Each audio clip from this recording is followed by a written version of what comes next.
Lagi asik mancing di Jepang, 5 pemuda Indonesia malah dapat penghargaan dari polisi Jepang. Bukan karena dapat ikan raksasa, tapi karena aksi nekat mereka yang bikin warga Jepang itu geleng-geleng kepala. Nah, kira-kira apa sih yang sebenarnya terjadi? Nah, silakan kalian tonton video ini sampai selesai.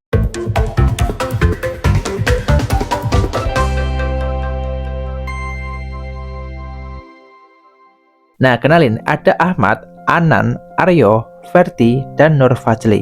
Mereka ini peserta magang di pabrik Daihatsu Shiga yang baru tinggal 3 bulan di Jepang, dan kejadiannya tanggal 14 Oktober tahun lalu di Sungai Yasu, kota Yasu, Jepang. Dan kronologinya, waktu mereka lagi siap-siap mancing, kira-kira jam setengah 2 siang lah, tiba-tiba ada suara biur, keras banget, kayak ada benda yang jatuh ke sungai. Ternyata pas dilihat ada nenek-nenek usia 60-an jatuh dari jembatan setinggi 15 meter. Bayangin, 15 meter itu setara dengan gedung lantai 5. Tuh, awalnya itu kan kita sedang sedang prepare buat mancing. Belum mancing itu kita masih kayak atas senar gitu. Iya. Itu kita dengar suara kayak brak gitu kan. Jadi kita kaget semua gitu. Pas kita ngeliat air, tiba-tiba ada kayak baju naik gitu. Nah, itu ternyata orang. Kita juga kaget semua tuh pertama juga. Nah, di sini kerennya. Ketika mereka melihat itu, mereka nggak cuma bengong atau sibuk ngerekam pakai HP. Mereka langsung bagi tugas secara spontan. Ferdi, Aryo, dan Ahmad langsung nyebur ke sungai buat nyeret si nenek ke tepian. Sedangkan Nur dan Anan lari cari bantuan ke warga sekitar. Bingung kan, ini gimana gitu. Terus rapat aja teman kita yang Ferdi langsung lari, terus disusul Aryo sama Jailani, terus saya sama si Fajri nyari ini orang Jepang, nyari orang-orang yang ada di dekat gitu. Temulah itu sama ibu-ibu guru mungkin guru SD. Terus kami ngomong kan, gimana ini, terus minta tolong untuk diteleponin polisi gitu sama ambulan. Terus datanglah itu polisi sama ambulan, ada damkar juga sih.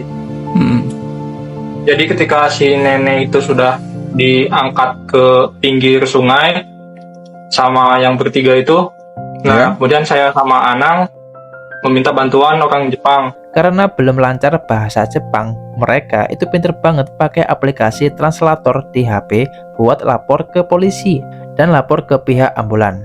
Dan berbicara kepada orang tersebut untuk meminta pertolongan, dipanggilkan ambulan dan juga polisi dengan berbicara bahasa Jepang dan juga menggunakan Google Translate sebagai pembantu berbicaranya.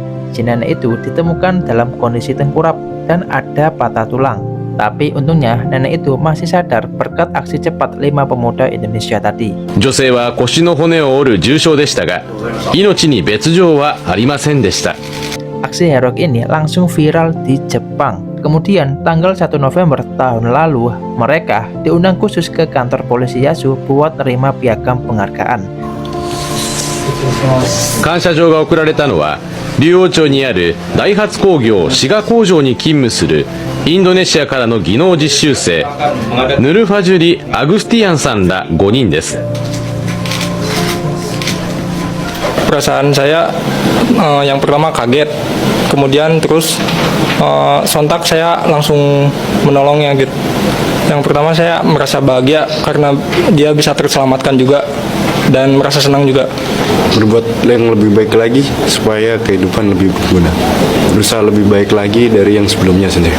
Di sisi lain, kepala polisi Yasu sampai bilang kalau keberanian mereka itu luar biasa banget.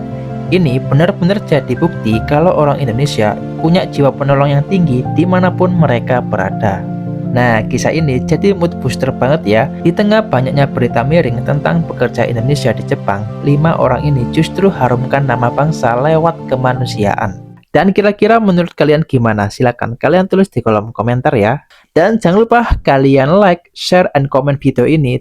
Dan jangan lupa untuk subscribe channel ini supaya kalian tidak ketinggalan informasi menarik lainnya tentang Indonesia di luar negeri sana. Dan sampai jumpa di video selanjutnya.